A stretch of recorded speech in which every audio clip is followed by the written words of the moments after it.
Sans temps, quoi. Ben, sans le temps, il n'y a plus de matière. Il y a un effondrement de la matière. Donc, vu qu'il y a un effondrement de la matière, si on arrêtait le temps, si tu arrêtes le temps, la matière ne peut plus exister. Il y a l'effondrement de la matière. Et l'univers, c'est quoi? C'est de la matière en expansion. Donc, si on arrêtait le temps, on arrêterait l'expansion de l'univers, on arrêterait la matière. Donc, il y aurait quoi? À mon avis, il y aurait une rétractation de la matière. Il y aurait un nouveau Big Bang. Vu que la matière, elle s'effondrerait, elle serait plus en, en expansion, l'univers ne serait plus en expansion, il n'y aurait plus le temps. Il lui faut du temps pour s'expandre. Voilà, si on arrête le temps, il y a effondrement de la matière, il y a arrêt de la matière, il y a arrêt du temps, donc il y a reconcentration, rétractation de la matière, et ça recréerait un Big Bang. La théorie, c'est ça, quoi. La théorie, c'est ça, parce qu'au moment où il y a eu le temps, le Big Bang, il y a tout, tout ce que l'on voit là, le monde visible, machin, tous les atomes, toute la matière, toute la masse était dans le Big Bang, dans un point plus petit qu'un grain de sable avant, donc tu vois, tout concentré dedans, mais voilà, c'était avec, il n'y avait pas de temps avant, c'était un temps infini. C'est possible de concentrer ça à un point minime de l'espace, machin et tout, tout concentré dans le Big Bang, mais parce qu'il n'y a pas de temps. Avant le Big Bang, il n'y a pas de temps, donc tu peux concentrer tout ce que tu veux, vu qu'il n'y a pas de temps. Tu vois ce que je veux dire?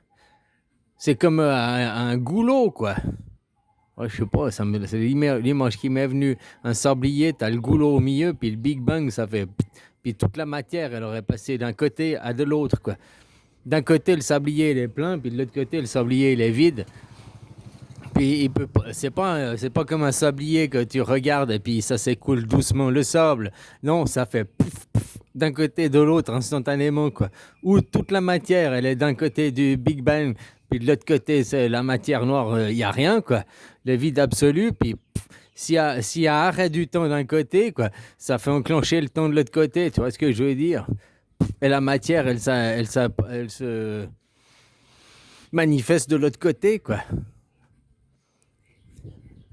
Mais il y a tout qui est en balancement, il y a tout qui est en comme tes battements de ton cœur et tout.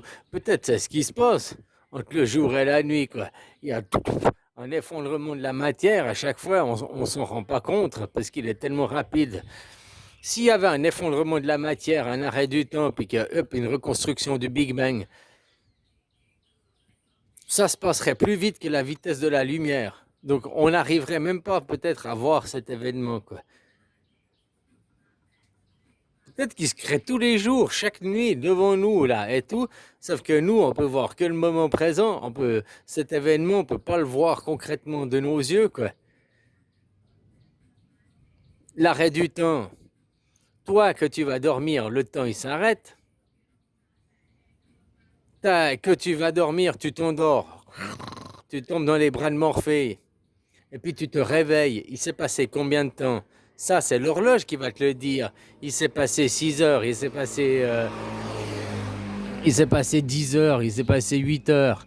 Mais en réalité, pour toi, tu as fermé les yeux, tu as relevé les yeux, c'était instantané. À moins que tu aies fait des rêves, tu t'en sois rappelé. Mais autrement, ce que je veux dire, c'est que l'impression du temps, il n'existe pas.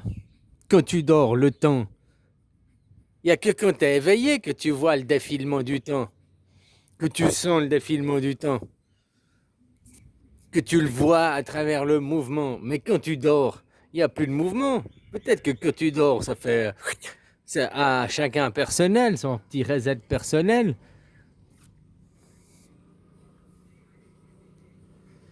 Donc tu vois, nous, on a un moment donné du temps, on est là pour observer le temps, quoi.